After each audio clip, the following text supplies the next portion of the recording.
slow day one of the winter meetings. The hot stove picked up on day two, and the Mets were right in the middle of it, and not in a good way. A shocker here as Edwin Diaz leaves the Mets, heads out west to join the two-time defending World Series champion Los Angeles Dodgers. Just 3 years, $69 million. And when I say shocker, stunner, that's the reason why. People expected that he might go, but I don't think anybody expected that if he was signing 3 years somewhere else, it wouldn't be with the Mets.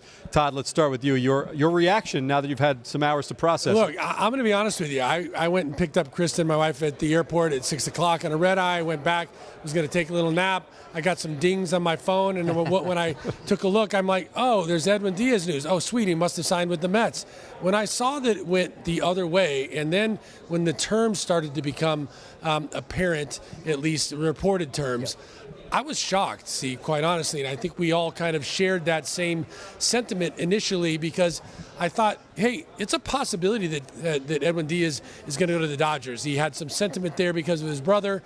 There was a clear indication they were pursuing him, but I thought if there was a difference maker, it was going to be a fourth or maybe even a fifth year on top of it that the Mets and David Stearns weren't willing to go to. So when I heard the terms of it, I was shocked and still am a little bit perplexed by all of the details that led to this. Yeah, I think we're all trying to sort through what exactly happened. Andy, can you shed any light on that?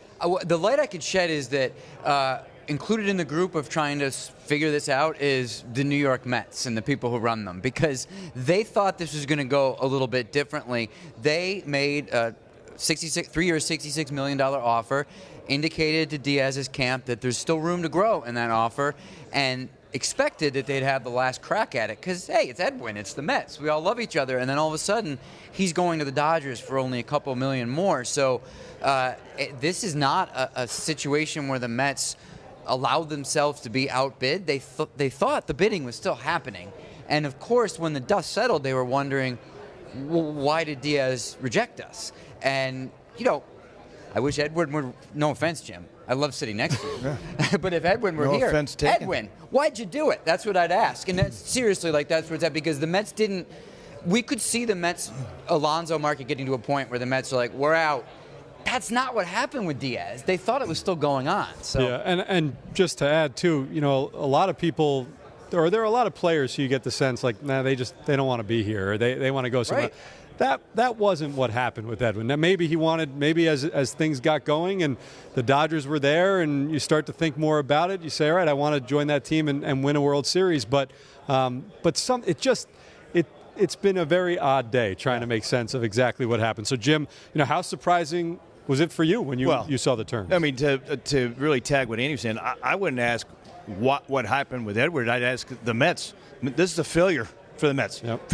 For the reason that Todd said, which was a 3-year deal for really, it's an extra year, but it's $1 million more per year from the previous contract. So they had already shown that they were willing in the original deal to be over $100 million. All they had to do, and if you had this information before the season, hey, we'll offer you 1 year and a little bit more money. The Mets absolutely should have and probably would have said yes. So what is it that changed, you know, here that you got outbid by, of all the teams, the Dodgers? The Dodgers see the value in this. I don't understand why the Mets don't. I think it's a failure in the negotiation. Even if you take what you said, oh, they thought they'd get the right of last refusal, which you usually try to do in a negotiation like this.